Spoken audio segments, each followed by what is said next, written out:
Assalamualaikum warahmatullahi wabarakatuh. Kami dari kelompok 11 Landasan Pendidikan dari kelas 1F akan mempresentasikan materi mengenai landasan sosiologis pendidikan yang diampu oleh dosen Bu Dr. Cucun Sunaengsi, SPD, MPD.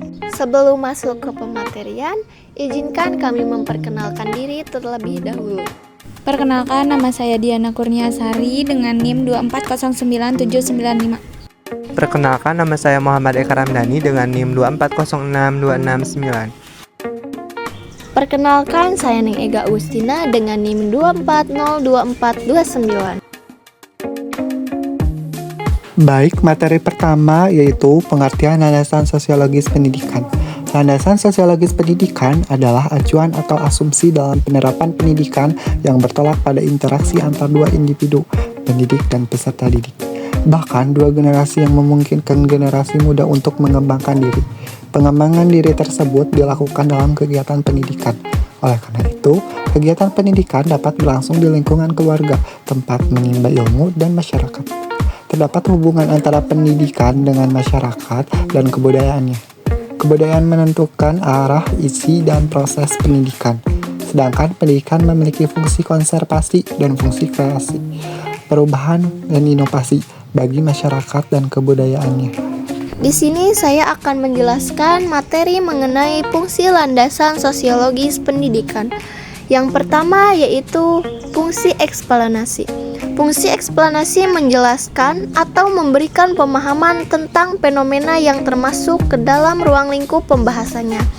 Untuk diperlukan konsep-konsep, proposisi-proposisi mulai dari yang bercorak generalisasi empirik sampai dalil dan hukum-hukum yang mantap.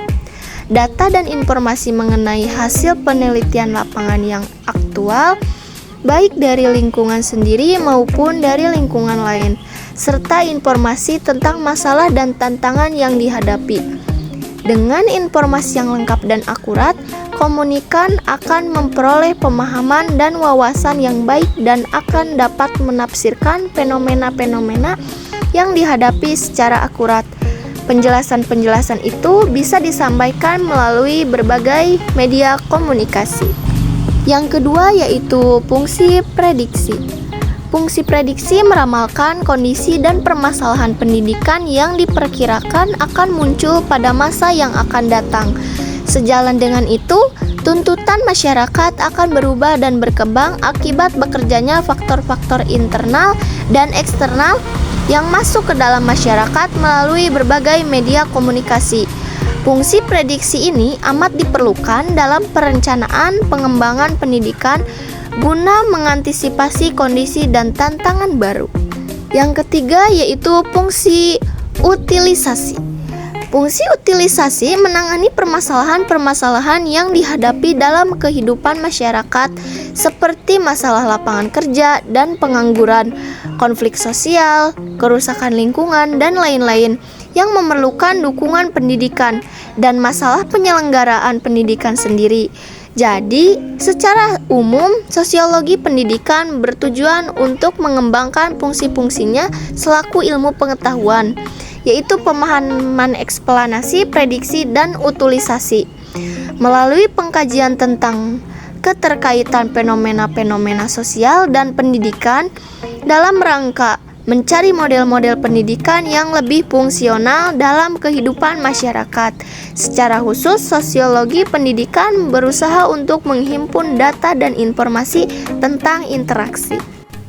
Materi selanjutnya mengenai teori landasan sosiologis pendidikan. Di antaranya, 1. Teori struktural fungsional. Salah satu teori komunikasi yang masuk ke dalam kelompok teori umum atau general theories. Ciri-ciri teori ini adalah adanya kepercayaan pandangan tentang berfungsinya secara nyata struktur yang berada di luar diri pengamat. Yang kedua, ada teori konflik.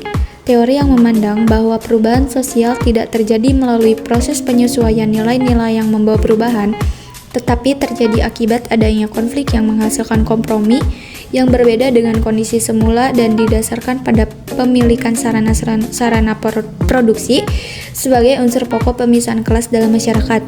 Yang ketiga ada teori fenomenologi. memahami makna atau peristiwa, serta interaksi pada orang-orang biasa dalam situasi tertentu.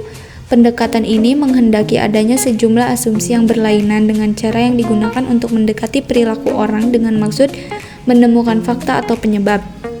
Yang keempat, ada teori interaksi simbol.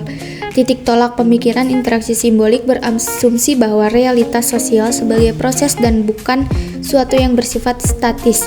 Masyarakat dipandang sebagai individu-individu yang ada di dalamnya. Yang keenam, ada teori labeling. Biasa juga disebut sebagai penjulukan atau pemberian cap. Menurut Lemert dalam Sunert 2004, teori labeling adalah penyimpangan yang disebabkan oleh pemberian cap atau label dari masyarakat kepada seseorang yang kemudian cenderung akan melanjutkan penyimpangan tersebut. Baik, selanjutnya tujuan landasan sosiologis pendidikan. Tujuannya yaitu untuk mengembangkan fungsi-fungsinya selaku ilmu pengetahuan, pemahaman ekspansi, prediksi, dan utilisasi melalui pengkajian tentang keterkaitan fenomena-fenomena sosial dan pendidikan dalam rangka mencari model-model pendidikan yang lebih fungsional dalam kehidupan masyarakat. Nah, jadi sosiologi pendidikan memiliki tujuan utama untuk memahami, menjelaskan, memprediksikan, dan akhirnya memanfaatkan hubungan antara pendidikan dengan berbagai aspek sosial dalam masyarakat. Baik, kesimpulan dari seluruh pematerian yang sudah kami sampaikan yakni landasan sosiologis pendidikan mengkaji interaksi antara pendidik dan peserta didik serta pengaruhnya dalam perkembangan individu di keluarga, sekolah, dan masyarakat. Tujuan utamanya adalah untuk memahami, meramalkan, dan mengatasi masalah pendidikan melalui 3 fungsi, yakni eksplanasi, penjelasan fenomena, prediksi, yakni meramalkan perkembangan, dan utilisasi, mengatasi permasalahan sosial. Berbagai teori seperti struktural, fungsional, konflik, dan fenomenologi digunakan untuk mendalami hubungan sosial dan pendidikan.